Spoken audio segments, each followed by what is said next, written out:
예, 한 주간 동안도 건강하시고 행복하시고 또 하나님 안에 있다가 이렇게 나오셨는 줄 믿습니다. 오늘 은혜 받을 말씀은 시편 39편 4절에서 12절까지의 말씀입니다. 페이지는 829쪽입니다. 찾으셨는 줄 알고 제가 봉독해 올리겠습니다. 여호와여, 나의 종말과 연한이 언제까지인지 알게 하사 내가 나의 연약함을 알게 하소서. 주께서 나의 날을 한 뼘 길이만큼 되게 하심에 나의 일생이 주 앞에서는 없는 것 같사오니 사람은 그가 든든히 서 있는 때에도 진실로 모두가 허사뿐이니이다. 진실로 각 사람은 그림자같이 다니고 헛된 일로 소란하며 재물을 쌓으나 누가 거들런지 알지 못하나이다. 주여, 이제 내가 무엇을 바라리요? 나의 소망은 주께 있나이다. 나를 모든 죄에서 건지시며 우매한 자에게서 욕을 당하지 아니하게 하소서. 내가 잠잠하고 입을 열지 아니함은 주께서 이를 행하신 까닭이니이다. 주의 징벌을 나에게서 옮기소서. 주의 손이 치심으로 내가 쇠망하였나이다. 주께서 죄악을 책망하사 사람을 징계하실 때에 그 영화를 조목음같이 소멸하게 하시니 참으로 인생이란 모두 헛될 뿐이니이다. 여호와여, 나의 기도를 들으시며 나의 부르짖음의 귀를 기울이소서. 내가 눈물을 흘릴 때에 잠잠하지 마옵소서. 나는 주와 함께 있는 나그네이며 나의 모든 조상들처럼 떠도나이다. 아멘. 오늘 말씀의 제목은 다윗의 허무한 인생의 고백입니다. 북유럽의 어느 시골 교회에 사람 크기만한 예수님의 동상이 있었어요. 그리고 그 예수님의 동상 앞에서 기도를 하면은 소원이 잘 이루어진다는 소문이 나서 많은 사람들이 찾아왔습니다. 그래서 수많은 사람들이 와서 기도를 하고 소원을 알았어요. 근데 그 교회의 문지기가 예수님 서 있는 곳에 한번 서 있어 보는 것이 소원이었어요. 그래서 예수님 앞에 여러 날을 간청하면서 기도를 드렸습니다. 그러던 어느 날 진짜 음성이 들려왔습니다. 그래, 네가 하도 소원을 말하니 딱 하루만 너와 자리를 바꾸겠다. 그런데 나와 한 가지 약속을 해야 된다. 예, 뭔데요? 내가 약속을 꼭 지키겠습니다. 너는 누가 와서 어떤 행동이나 어떤 기도를 하든지 아무 말도 하지 말아야 된다.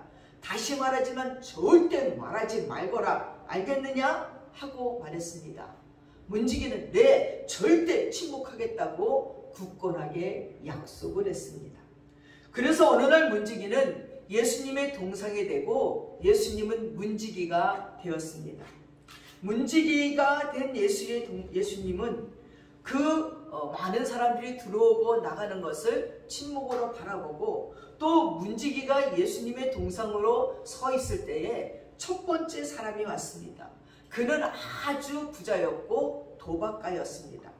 자기가 도박을 하러 가는데 돈을 잃지 않고 많이 딸 수 있도록 도와달라는 소원이었어요. 한참을 기도한 부자가 갔습니다. 근데 돈다발이 들어있는 돈가방을 두고 갔어요. 근데 두 번째는 한 농부가 들어왔어요. 가난한 농부가 들어와서 갑자기 아내가 중병에 걸렸는데 치료비가 없습니다. 주님, 치료비를 주세요 하고 간절히 소원을 아뢰고 가려고 일어나다 보니까 돈가방이 있는 거예요. 이야, 예수님이 즉시 응답했구나 하고 그 돈가방을 들고 갔어요. 그러니까 이 예수님의 동상에 된 이 문지기가 입이 간질간질한 거예요. 그거 당신 돈 아니라니까요. 가져가면 안 돼요. 말하고 싶었지만 예수님이 하지 말라고 했기 때문에 꼭 참고 있었어요. 근데 세 번째는 한 청년이 들어왔어요. 이 청년은 멀리 배를 타고 가는데 배를 타고 가는 중에 무사히 가게 해달라는 것을 기도하기 위해서 소원을 아뢰려고 왔어요. 그래서 소원을 아뢰려고 기도를 하는데 예배당 문이 탁 열리더니 돈가방을 두고 간 부자가 들어왔어요. 그러더니 돈가방이 없는 것을 확인한 부자는 다짜고짜 이 청년의 멱살을 붙잡고 돈가방 내놓으라고 경찰서로 데려가겠다고 막 난리가 났습니다. 이 청년은 다 자초지종을 얘기하면서 나는 돈가방을 안 가져갔다고 아무리 얘기해도 이 부자가 막 분노가 나고 화가 나고 막 정신을 차리지 못하면서 경찰서를 끌고 가려고 하는 거였어요. 그렇게 옥신각신하는 것을 보니 이 문지기는 도저히 참을 수가 없는 거예요. 그래서 아무리 예수님이 당부를 했지만 입이 근지러워서 말을 해줬습니다. 그래서 청년은 배를 타게 되었고 부자는 돈가방을 찾을 수가 있게 됐어요. 근데 그때 예수님의 노하신 음성이 들려왔습니다. 너는 나하고 한 약속을 지키지 않았구나. 그러니 내려오너라. 그러자 문지기가 말했어요. 예수님, 약속은 지키지 못한 건 죄송하지만 그렇다고 예수님께서 화를 내실 정도로 잘못한 것은 없습니다. 나는 잘못된 상황을 바로잡아서 평화를 이루었을 뿐입니다. 하고 대답하는 거예요. 그때 예수님이 말씀했습니다. 너는 나와의 약속을 지키지 않는 것이 얼마나 큰 잘못인지 아느냐. 그리고 네가 개입해서 해결한 것보다는 침묵했으면 더 좋은 결과가 났을 것이라는 것을 네가 잘 몰랐던 것이다. 부자는 어차피 그 돈으로 도박장에서 다 날릴 돈이니라. 그 돈이 농부에게 갔더라면 농부의 아내를 살렸을 것이다. 더욱 잘못이 큰 것은 청년의 문제다. 청년을 그냥 두었으면 그 배를 타지 못해서 살 수 있었는데 네가 개입함으로 그 청년의 배를 타게 되었고 그 배는 풍랑을 만나서 그 청년이 죽게 되었느니라. 네가 침묵으로 일하는 이유를 이제 알겠느냐 하고 얘기했습니다. 사랑하는 여러분, 인간들은 하나님의 침묵을 못 견뎌 합니다. 인간이 하나님의 흉내를 낼 필요도 없습니다. 인간이 판단을 내릴 필요도 없습니다. 인간이 과도한 개입은 이를 그르칩니다. 원래 하나님은 침묵 중에 계십니다. 그리고 침묵 중에 일하십니다. 십자가에 예수님을 내어 버리실 때도 하나님은 그렇게 침묵했어요. 이 세상에 죄를 지고 예수님이 죽으실 때도 하나님은 침묵하셨습니다. 하루살이 곤충에도 들에 핀 잡초 하나에도 하나님의 뜻이 있어요. 서로 조화를 이루기에 서로에게 유익을 주고 하나님을 찬양하는 것입니다. 똑같이 감옥에 갇힌 어떤 사람은 감옥의 먼지를 보고 열악한 환경을 헤아리며 불평하는 사람도 있고 어떤 사람은 밤하늘의 별을 보면서 꿈을 헤아리는 사람도 있습니다. 어떤 사람은 지난 과거의 불행과 실패만 생각하지만 일어나지 않는 염려를 붙잡고 있지만 어떤 사람은 하나님의 약속의 말씀을 붙잡고 기쁨을 보는 사람도 있습니다. 신앙인이란 우리 삶의 먼지를 헤아리고 불평하고 절망하는 사람들이 아니라 밤하늘의 별을 헤아리면서 새로운 희망을 붙들고 살아가는 사람이에요. 역사가 찰스 베어스는 꿀이 꿀벌에게 꿀을 빼앗기는 그 순간에도 하나님은 수종의 신비를 주신다고 했습니다. 밤이 어두울수록 하나님의 별은 더 빛나게 하신다는 거예요.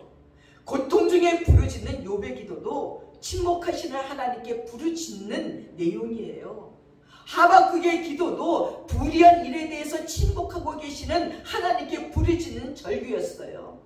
우리는 너무 호들갑을 떱니다. 하나님의 침묵을 못 견뎌 합니다.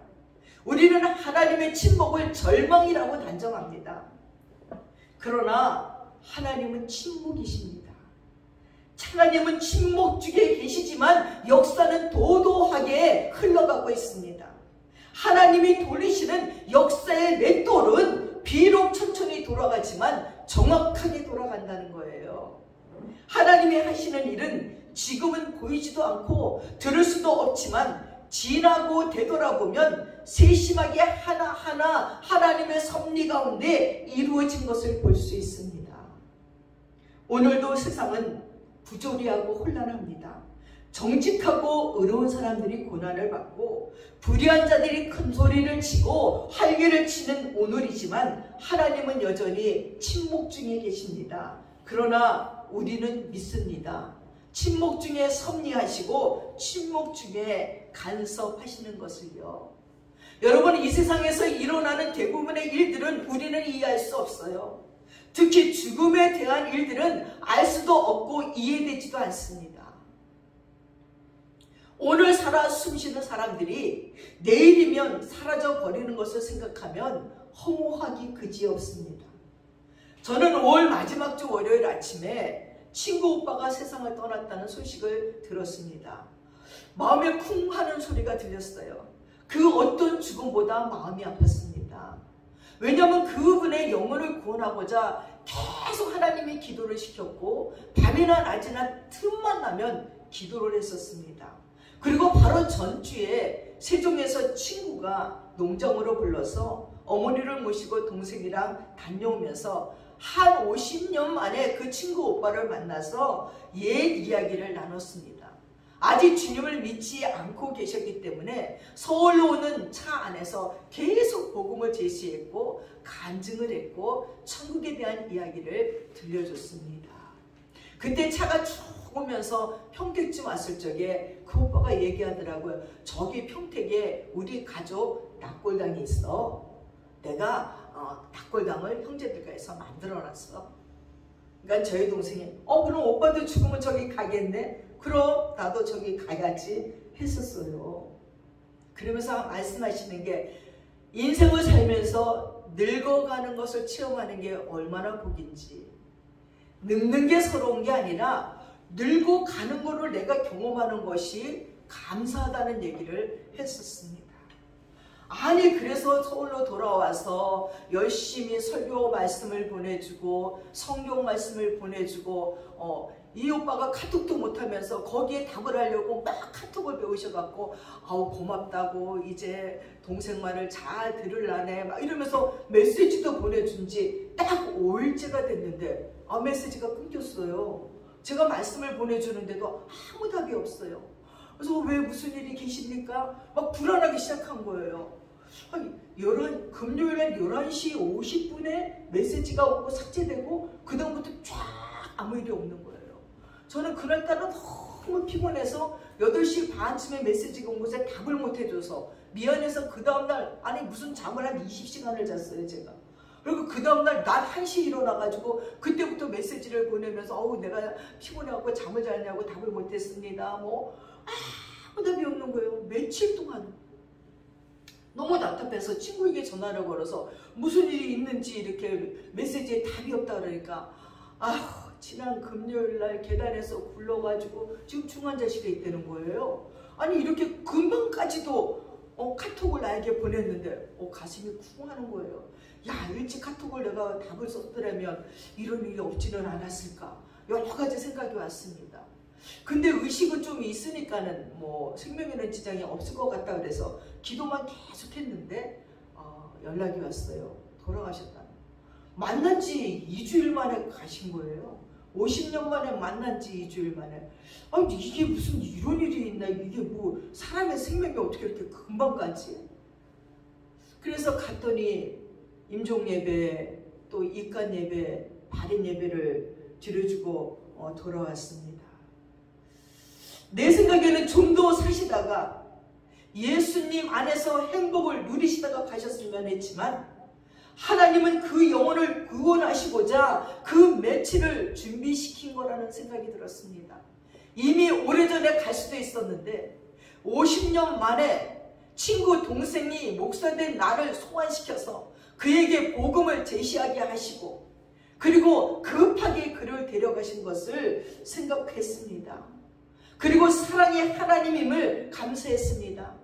그 오빠의 영혼을 마귀에게 빼앗기지 않게 하시기 위하여서 목사의 나를 불러서 온 세상을 다 뒤져서 가장 말을 잘 들을 수 있는 자가 누구인가 생각했더니 그 어릴 적에 동네에서 함께 자랐던 그 여자아이가 목사가 됐는데 또 그 오빠가 호감을 갖고 있었기에 가장 잘 들었기에 나를 택해서 복음을 제시게 하게 하고 그 복음을 즐거움으로 받아들이게 하고 천국으로 인도하심에 감사를 드렸습니다. 사랑하는 여러분, 저는 그 죽음을 맞이하면서 우리도 그 죽음의 길을 갈 터인데 어떻게 살다가 어떻게 가야 할까 하는 생각을 했습니다. 우리 곁에 있는 친지나 친구나 사람들을 보면서 아니 우리 부모님들이 세상을 떠났든지 생존해 계시든지 인생이 늙어 가고 있다는 것을 실감합니다. 아직 우리 자신들을 보면서도 아니 나 저 자신을 보면서도 점점 흐려지는 눈. 어제도 말씀을 준비하는데 안경을 썼음에도 불구하고 불을 환하게 켰음에도 불구하고 자꾸 시간이 갈수록 글이 두개로 보이는 거예요. 나중에는 견디다 못해 핸드폰에 있는 손등 전등까지 켜가지고 글을 볼 정도로 아니 불이 다 켜있는데도 안경을 썼는데도 눈이 흐리해요. 그래서 눈약을 넣고 눈을 비비고 잠시 눈을 감고 있다가 봐도 흐려지는 눈을 어쩔 수 없어요. 휘어지는 머리카락은 또 어떡합니까? 뽑아지는 머리카락 숱이 없어져요. 또 치과를 들락거려야 하는 이 치아는 어떡합니까? 다리 관절에 이상이 오고 기억력이 상실되고 몸의 균형을 잃어버리고 원치 않는 병들이 찾아오는 것을 보면서 인간이 사는 것이 참 허무한 것이구나 하는 것을 느끼게 됩니다. 오늘 다윗도 인생의 허무함을 고백한 시를 우리에게 썼습니다. 그의 아들 솔로몬은 인생은 헛되고 헛되며 헛되니 모든 것이 헛되다고 고백했습니다. 사람이 지혜롭게 살려면 세 가지를 알아야 된다고 말하고 있습니다. 먼저 종말을 알아야 됩니다. 오늘 시편 39편 4절 말씀에 여호와여 나의 종말과 연한의 어떠함을 알게 하사 나로 나의 연약함을 알게 하소서라고 했습니다. 여러분, 종말은 죽는 날이에요. 인생이 끝나는 날이에요. 이 세상을 떠나는 날입니다. 반드시 사람은 죽는 날이 옵니다. 자기 죽음을 알고 산다는 것은 놀라운 지혜입니다. 지혜로운 사람은 자기 죽음을 압니다. 언젠가 나는 이 세상을 떠난다. 이것을 알게 되면 삶의 자세가 달라집니다. 둘째로 자기 나이를 알아야 됩니다. 연한의 어떠함은 나이를 말하는 것이에요. 얼마나 더 살 것인지를 알려주십시오. 나의 사는 날을 알려주옵소서. 이렇게 묻고 있습니다. 우리가 사는 날이 짧습니다. 얼만큼 살았으면 또 얼마나 살아가야 될 것인가를 아는 지혜로운 사람은 자기가 사는 날을 헤아리게 되는 것이죠. 우리에게 우리날 계수함을 가르치사 지혜의 마음을 얻게 하소서 하고 시편 90편 12절에 말했어요. 우리가 지금까지 살아온 생애와 미래에 살아갈 나를 헤아려 보는 것이 바로 지혜라는 것입니다. 그래서 어떤 어른이 이러시더라고요. 그분은 명성도 있고 재산도 있는 예술가예요. 근데도 곁에 친구들이 열심히 돈을 모으는 걸 보면서 허허 웃으면서 이보게 당신이 갖고 있는 재산도 지금부터 죽을 때까지 하루에 10만 원씩 써도 다 못 쓰고 죽어. 그래서 그분은 하루에 10만 원을 들고 나가서 무조건 쓴대요. 친구들을 불러서 밥을 사주고 그래도 남는데요. 이 친구들이 비싼 밥도 먹지 않는다. 뭐 9,000원, 만원. 그럼 서너 명분이 안 모이고 남으면 또 그 돈을 어떻게든지 집에 오는 중에 다 쓴대요.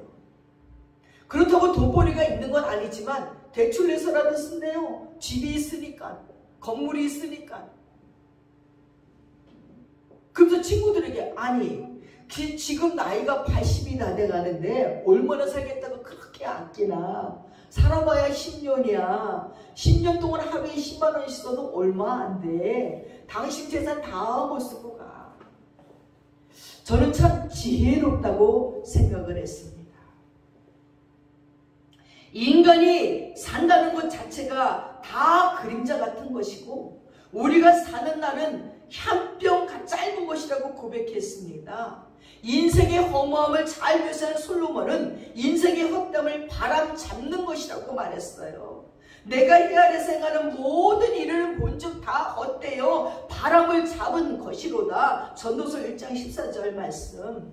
바람을 잡는다는 말은 전도서에 10번이나 기록되어 있어요. 사람이 산다는 것은 바람을 잡는 것과 같아요. 바람을 손에 잡을 수 있습니까? 못 잡아요. 바람을 잡을 수 없음에도 불구하고 사람들이 바람을 잡는 것처럼 헛되게 살고 있다는 것입니다. 솔로몬은 다윗왕의 아들로 인간의 부귀영화를 한 몸에 누린 사람이에요. 그는 눈으로 본 걸 다 가졌어요. 입으로 먹고 싶은 거 다 먹었습니다. 몸에 입고 싶은 것을 다 입었어요. 내가 가지고 싶은 것을 다 가졌습니다. 인생으로서 그의 영화는 전무후무한 것입니다. 어떻게 아내를 1000명이 넣었습니까? 그래서 시편에 들의 백합화를 보라. 솔로몬의 옷보다 더 아름답다는 것은 뭐는 솔로몬의 옷이 최고로 아름다웠기 때문이에요. 아마 금실을 짜고 보석으로 다 붙였나 봐요. 아무도 그와 같은 생의 향락을 누려본 자가 그 이전에도 이후에도 없습니다. 그런데 그런 생을 살았음에도 불구하고 그가 한 말은 헛되고 헛되며 헛되고 헛되니 모든 것이 헛되다고 말했어요. 사람이 헤아려서 수고한 모든 수고가 자기에게 무엇이 유익한고 한 세대는 가고 한 세대는 오되 땅은 영원히 있도다. 전도서 12장 4절에 이렇게 말했어요. 여러분, 사람은 죽고 사람은 또 태어나는데 산처는 그대로 있더라고요.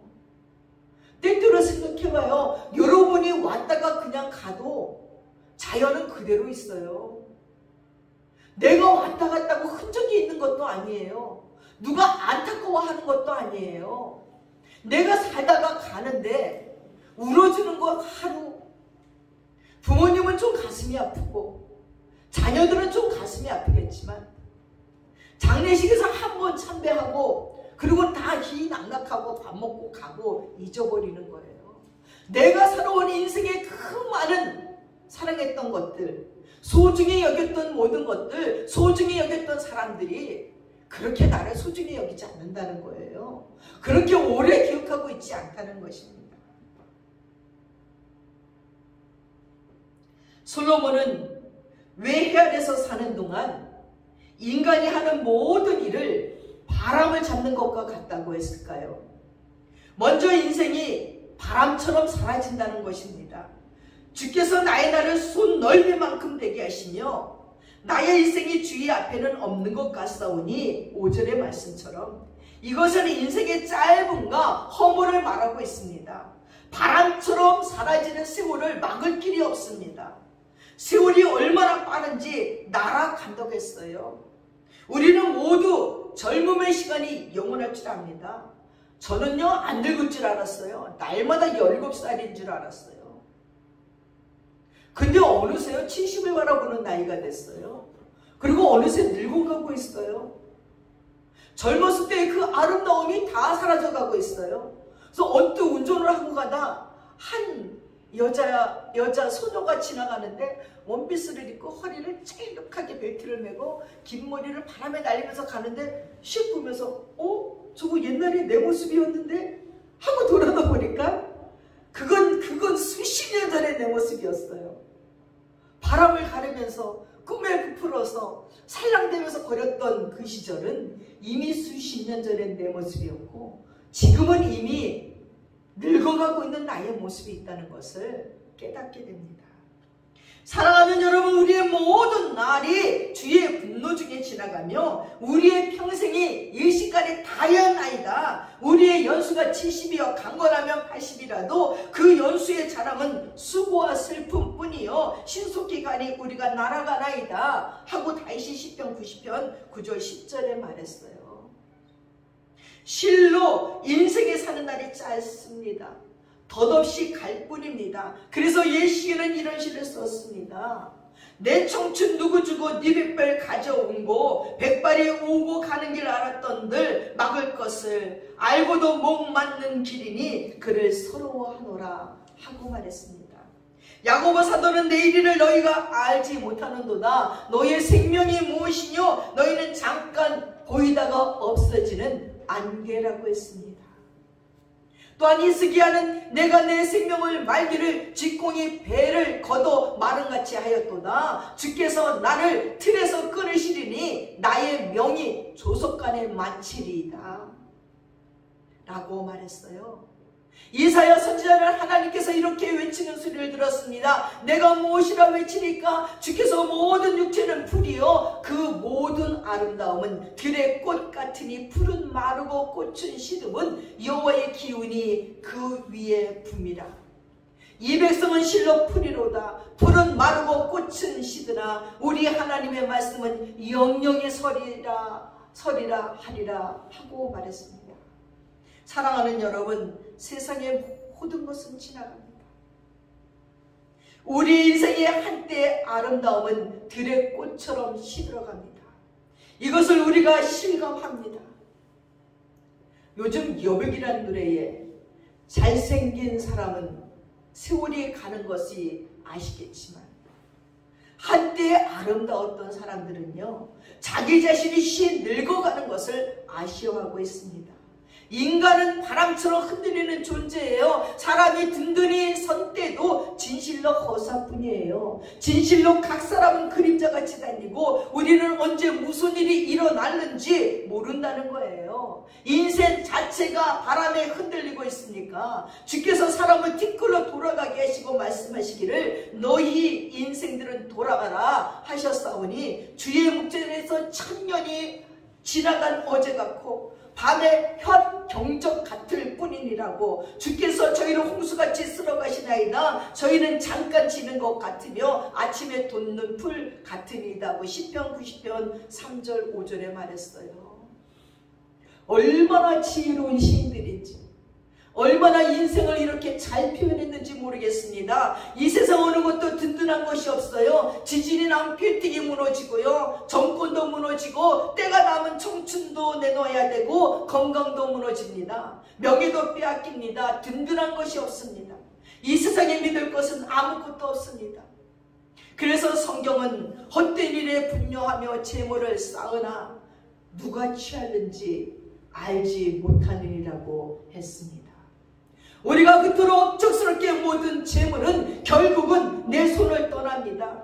돈을 모으는 것은 욕심일 뿐이지 누가 가져가든지 가져가요. 그러므로 재물을 쌓으나 누가 취하는지 알지 못하는 것입니다. 어떤 분은 열심히 모으고 또 모았다가 사기꾼 말에 속아서 다 빼앗기기도 하고요. 어떤 분은 열심히 벌으려고 가로해서 그만 병들어서 병원에서 다 빼앗깁니다.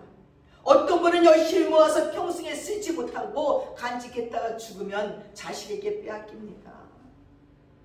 어떤 어르신은요, 먹는 것도 안 먹고요, 아픈데 병원도 안 가고요, 집도 두세 채 있고 현찰도 1억이 넘게 통장에 있는데 아까워서 치과에 가서도 이도 안 하고요. 치과에 가서 하는 얘기가 깎아주세요. 너희네가 뭔 돈이 있으니까 깎아주세요. 이러도 안 깎아주니까 기어이 돌아가실 때까지 일을 안 해서 잘 먹지도 못하고, 그리고 돌아가시고 나니까 아들 며느리 잔치 났어요.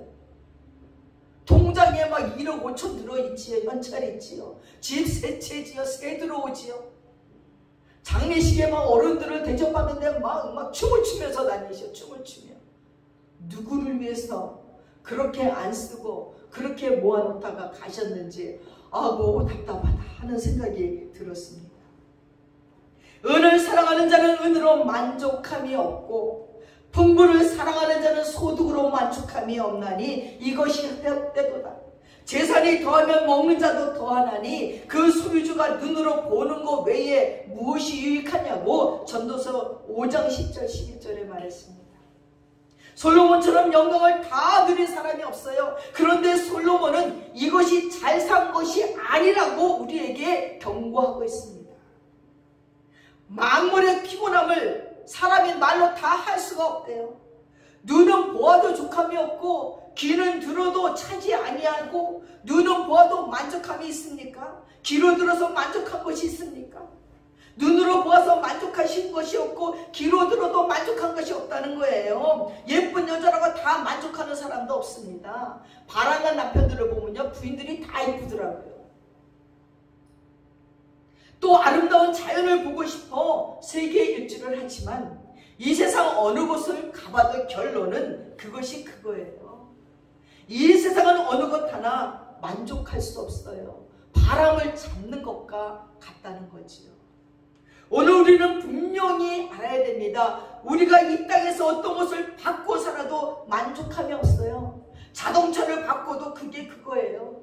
옷을 바꿔 입어도 그게 그거예요. 우리가 회사에서 자리를 바꾸고 올라가도 그게 그거예요. 훈장 바꾸고 달아도 그게 그겁니다.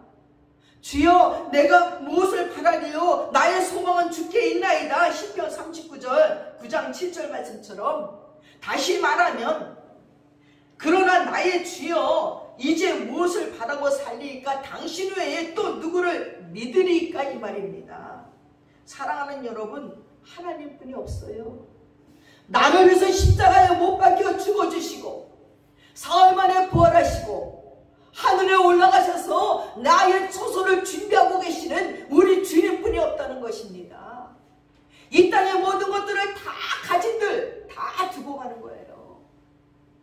여러분이 강을 건너기 위해서 다리를 건너다가 다리 위에서 경치를 보니까 너무너무 좋아요. 그래서 그 다리 위에다가 아파트를 짓습니까? 그 다리 위에다 냉장고를 사놓습니까?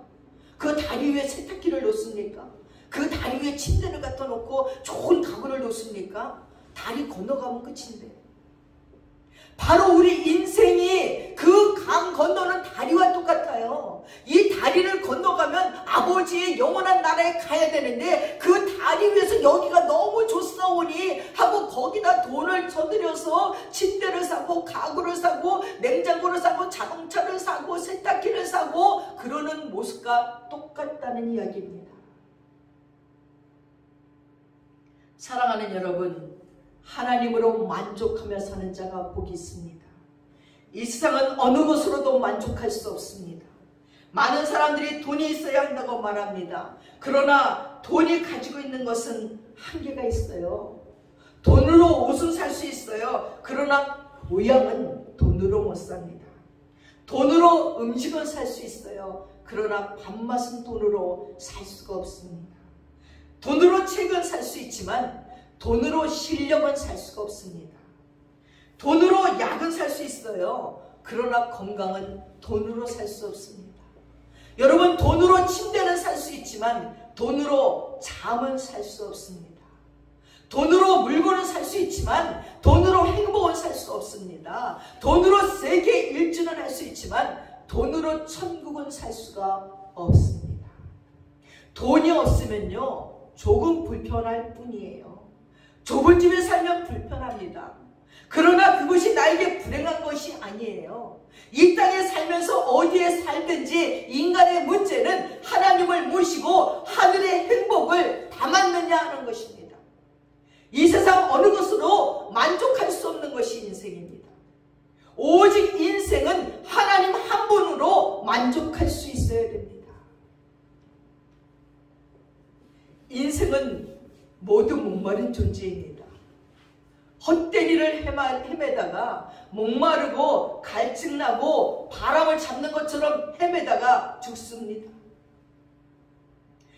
에레미야 2장 13절에 이렇게 말했어요. 내 백성이 두 가지의 악을 행했나니 곧 생수의 근원이 되시는 나를 버린 것과 스스로 웅덩이를 판 것인데 그것은 물을 저축치 못할 터진 웅덩이래요. 터진 웅덩이는 만족할 수 없어요. 이와 같이 우리 심정이 터졌어요. 죄로 터졌습니다. 욕심으로 터졌습니다. 만족할 수가 없습니다. 아무리 집어넣어도 아무리 퍼부어도 만족할 수 없어요. 파스칼은 말했습니다. 우리 중심에 한 공백을 두었나니 그 공백은 하나님이 계실 때까지 인간이 만족할 수 없다고 말했습니다. 우리 중심의 한 공백은 하나님이 앉을 자리입니다. 아무 것으로 만족할 수 없기 때문에 인간은 공허할 뿐입니다. 그래서 우리는 때때로 잃어버렸고 왜 이렇게 허전하지? 왜 이렇게 허무하지? 하나님으로 만족할 수 있어야 되는 이 우리 인간 속에 있는 이 빈 공간을 다른 것으로 아무리 채워도 만족이 없어요. 오로지 하나님으로 채워야지만 예수로만 만족할 수 있다는 것을 기억하시기 바랍니다. 여백이라는 그 노래 가사를 어저께 보면서 참 가사가 좋다.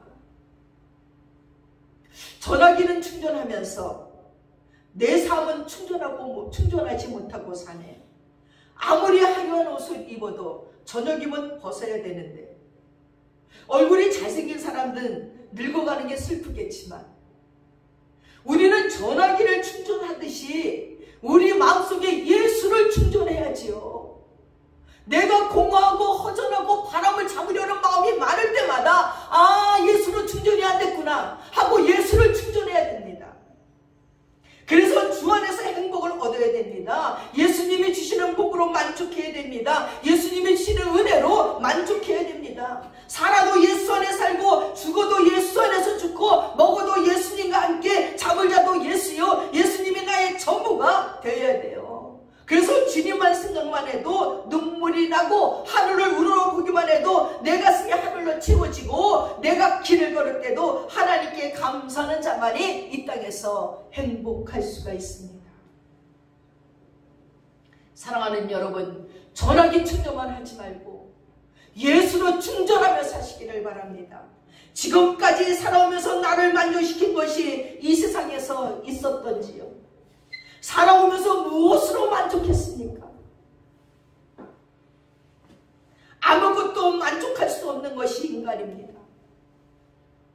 더 이상 속지 말고 마음을 세상에 빼앗기지 마시고 내 마음을 예수께 빼앗겨서 예수로 만족해야 됩니다. 그래서 우리가 사는 삶의 의미와 가치를 예수에게서 찾아야 됩니다. 20대에서 30대까지는 눈으로 보는 세계를 즐기는 때입니다. 그래서 사춘기라고 말합니다. 사춘기는 봄을 생각하는 때입니다. 그때는 인생이 눈으로 보고 남이 가진 거 나도 갖고 싶고 남이 보는 거 나도 보고 싶은 것입니다. 그러나 40대부터는 사춘기입니다. 사춘기 인생은 가을을 생각하는 때입니다. 가을에는 아름다운 꽃이 없습니다. 그때는 열매가 있습니다. 열매가 가치입니다. 인생을 살아가면서 나이가 40이 넘어갑니까? 이제는 자기의 삶의 의미를 맛봐야 되는 거지요.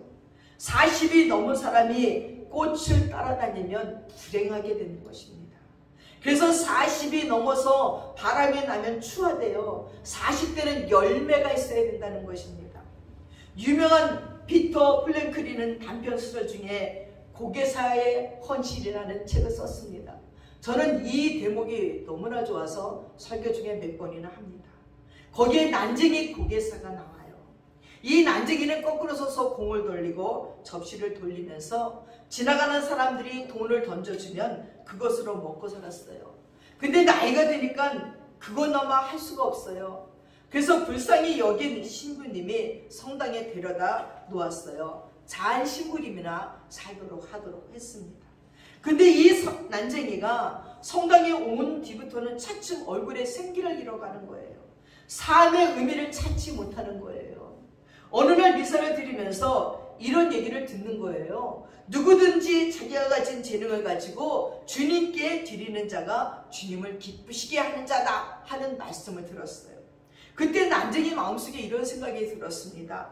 주님, 내가 가진 재능은 거꾸로 서서 공을 돌리는 것밖에 없어요. 이것이라도 주님께 드릴까요? 그래, 주님께 드리자 하는 생각이 들었어요. 그래서 밝은 낮에 드리자니까 창피해서 이른 새벽에 일어났어요. 그리고 성모 마리아 상 앞에 가서 거꾸로 물구나무로 서서 발가락으로 접시를 돌리고 그리고 막 몸을 구부려서 돌리면서 제주를 부렸어요. 이 난쟁이는 그 성모 마리아 상 앞에서 아주 온 정성을 다해서 막 제주를 부렸는데 그때부터 이 난쟁이의 얼굴에서 생기가 돌고 삶의 보람이 생겼습니다. 근데 하루는 청소부가 성당을 청소하다 보니까 아니 이 난쟁이가 거룩한 성모 마리아 상 앞에서 새벽부터 공을 돌리고 막 제주를 넣고 너무나 난리를 부리는 거예요. 깜짝 놀라서 신부님에게 가서 일렀어요. 근데 이 신부님이 그 얘기를 듣고는 달려와서 새벽에 숨어서 지켜봤어요. 그러니까 이 난쟁이가 막 온갖 제주를 다 부리는 거예요. 그래서 난쟁이가 무릎을 꿇고 성모 마리아님 제가 가진 재주는 이것뿐이 없습니다 하면서 온갖 재주를 다 부리는 거예요. 쇼를 부리는 거예요. 그걸 보고 신부님이 이제 혼을 내려고 내려가는 순간에 아니 성모 마리아가 참 내려오더니 무릎을 꿇고 한쪽 손으로 고개사의 이마에 흐르는 땀을 닦아주는 거예요. 그러면서 그대가 나를 기쁘게 했노라. 그대의 땀을 내가 받았노라. 그대의 눈물을 받았노라. 그대의 재능을 내게 받았노다 하고 말씀하시는 거예요. 이 모습을 본 신부님이 무릎을 꿇고 오 주님이시여 나도 저 난쟁이같이 마음을 다하고 뜻을 다하고 땀을 쏟아 주께 드릴 수 있는 종이 되게 하옵소서 하고 눈물로 기도를 했다는 이야기입니다. 주님은 우리에게 물으십니다. 너는 주님 위해서 땀 흘려 보았느냐? 너는 주님을 위해서 마음을 다 바쳤느냐? 너는 나를 위해 무슨 일을 최선을 다했느냐? 혹시 한 번이라도 주님을 위해서 눈물을 쏟은 적이 있으신지요? 한 맺혀 울던 때는 있었겠죠. 서러워서 울었던 때는 있을 겁니다. 그러나 주님의 주신 은혜에 감격해서 울어본 적은 몇 번이나 있으신지요? 저는 전에 문제를 가지고 금식하며 십자가 밑에 엎드려 울며 애통하게 기도하고 있는데 깜짝 놀랐어요. 내 마음에서 들려오는 소리가 나는 오늘도 너를 위해서 십자가에서 피 흘려 있는데 너는 그까짓 게 그렇게 슬프냐고. 너는 그까짓 것 때문에 이렇게 며칠을 금식하며 그렇게 울어야 되느냐고 깜짝 놀랐어요. 저는 눈을 뜨고 십자가를 바라보며 주님 이제 나를 위해서 울지 않을게요. 이제 내가 불쌍해서 울지 않을게요. 이제 주님이 불쌍해서 울을게요. 어떻게 하나님은 예수를 십자가에 못 박으셨나요? 어떻게 예수님은 나를 참아주시고 어떻게 나 같은 것 때문에 십자가에서 그렇게 죽으실 수가 있나요? 이제 주님 때문에 울게요. 그리고 내 마음에 하나님이 불쌍해서 예수님이 불쌍해서 울었습니다. 사랑하는 여러분, 나 때문에 그만 우시고 정말 예수님이 불쌍해서 하나님이 불쌍해서 인간의 죄를 그냥 바라보시고 침묵하시는 우리들의 제때에면에 십자가에서 침묵하며 죽어주신 예수님이 불쌍해서 울어보는 눈물들이 우리에게 있으시기를 바랍니다. 인생은 짧습니다. 우리가 사는 날은 길지 않습니다. 분명히 종말을 알아야 되고 연약함을 알아야 됩니다. 그래서 지금까지 어떻게 살아왔느냐에 대해 물을 필요 없습니다. 앞으로 어떻게 사느냐가 중요합니다. 은혜는 다른 것이 아닙니다. 주님을 생각하면 모든 것을 드리고 싶은 마음입니다. 세상 사람들은 세상의 바람을 따라 산다 말하지만 우리는 하늘로부터 내려오는 바람을 따라 사는 겁니다. 이러한 은혜의 간격이 여러분에게 있기를 바랍니다. 돌스토이는 태어난 지 1년 6개월 만에 어머니가 돌아가시고 7년 뒤에는 아버지가 뇌출혈로 돌아갔습니다. 그 충격에 할머니는 9개월 만에 돌아갔습니다. 돌스토이는 10살도 안 돼서 천의 고아가 되어버렸습니다. 그런 돌스토이가 나의 회심이라는 책에서 우리에게 3가지의 질문을 합니다. 첫째, 이 세상에서 가장 중요한 시간이 언제인가? 두 번째, 이 세상에서 가장 필요한 사람이 누구인가? 세 번째, 이 세상에서 가장 중요한 일이 무엇인가? 여러분은 무엇입니까? 이 세상에서 가장 중요한 시간은 지금입니다. 이 세상에서 가장 필요한 사람은 내가 만나고 지금 만나고 있는 그 사람입니다. 이 세상에서 가장 중요한 일은 지금 내 곁에 있는 사람에게 선을 행하는 것입니다. 사랑하는 여러분, 우리는 다윗의 고백처럼 우리의 종말과 연한을 알아야 되고, 솔로몬의 고백처럼 헛되고 헛되며 헛되고 헛되니 모든 것이 헛되도라라고 하는 외친 의미를 깨달아서 우리는 세상 바람 잡지 말고 십자가 예수만을 꼭 붙잡고 사시는 여러분 되시기를 축원합니다. 기도하겠습니다.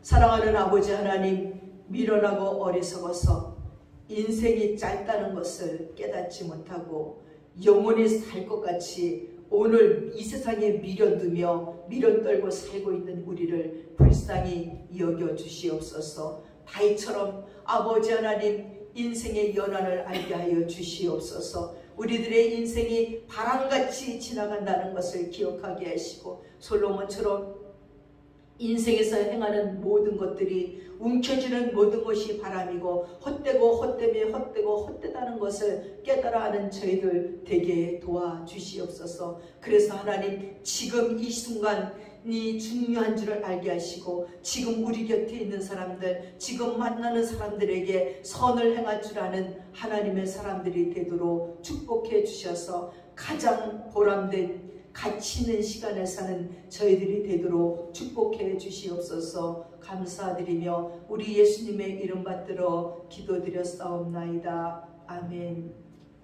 다 함께 자리에서 일어나셔서 찬송가 450장 찬양하겠습니다.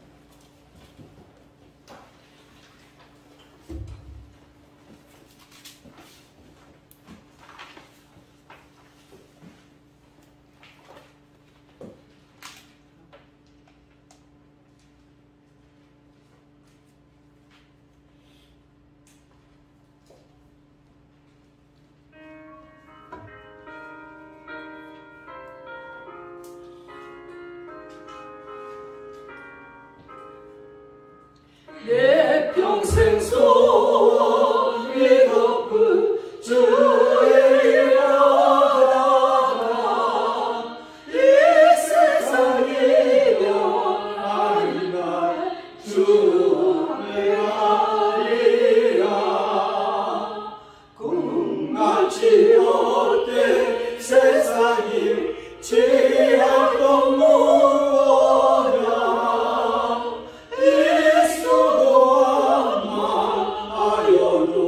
헛된 것뿐일세.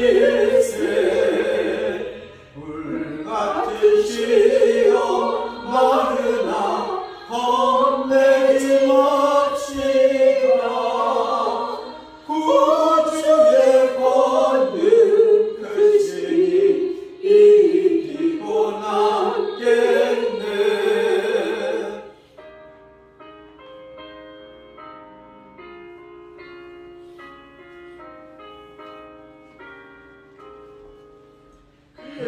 보다 귀한 믿음은 참 고백되도다. 이 진리 믿는 사람들 다 복을 받겠네. 살같이 빠른 강음을 주위에 앞비세 마음을 바치고 힘써서 일하세. 아멘.